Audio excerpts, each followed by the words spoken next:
শিক্ষা সংক্রান্ত গুরুত্বপূর্ণ আপডেটগুলো পেতে অবশ্যই চ্যানেলটিকে সাবস্ক্রাইব করুন। পাশে থাকা বেল আইকনটিতে অবশ্যই ক্লিক করুন এবং ভিডিওটি বেশি বেশি করে শেয়ার করুন।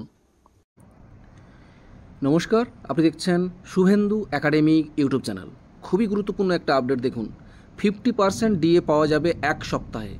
হঠাৎ শোরগোল, রাজ্য সরকারি কর্মীদের জন্য বিরাট আপডেট। দেখুন, দীর্ঘদিন ধরে ডিএ বা মহার্ঘ ভাতা ইস্যুতে উত্তাল রাজ্য।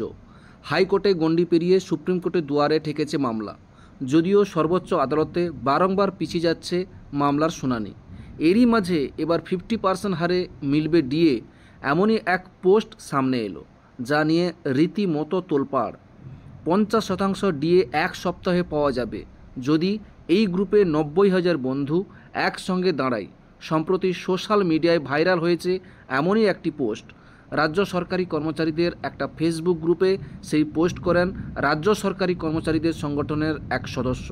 তিনি কেন্দ্রীয় হারে মহার্ঘ ভাতার দাবিতে দীর্ঘদিন ধরে আন্দোলন চালিয়ে যাচ্ছেন। তবে সত্যি কি সেটা সম্ভব? দ্বন্দ্ব রয়েছে।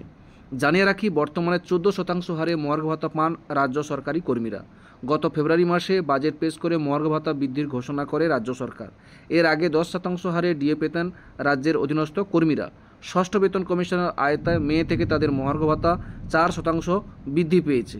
তবে রাজ্য সরকারি কর্মীদের দাবি কেন্দ্রীয় হারে ডিএ, যদিও সেই দাবি মানতে নারাজ মমতা সরকার। এই আবহে ডিএ 50% বৃদ্ধি হওয়া সম্ভব কিনা তা জানা নেই। প্রসঙ্গত, কেন্দ্রীয় সরকারি কর্মচারীরা বর্তমানে সপ্তম বেতন কমিশনের আওতায় 50% হারে ডিএ পান। কিছুদিন আগেই তা 50%-এ পৌঁছেছে। ডিএ 50% হওয়ার পাশাপাশি বেড়েছে আরও বহু ভাতাও। পশ্চিমবঙ্গে অবশ্য রাজ্য সরকারি কর্মীরা ষষ্ঠ বেতন কমিশনের আওতায় বেতন, মহার্ঘ ভাতা এবং অন্যান্য সুযোগ সুবিধা পান।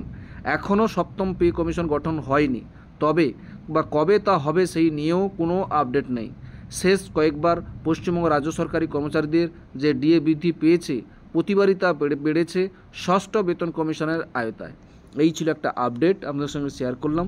ভিডিওটি দেখার জন্য অসংখ্য ধন্যবাদ।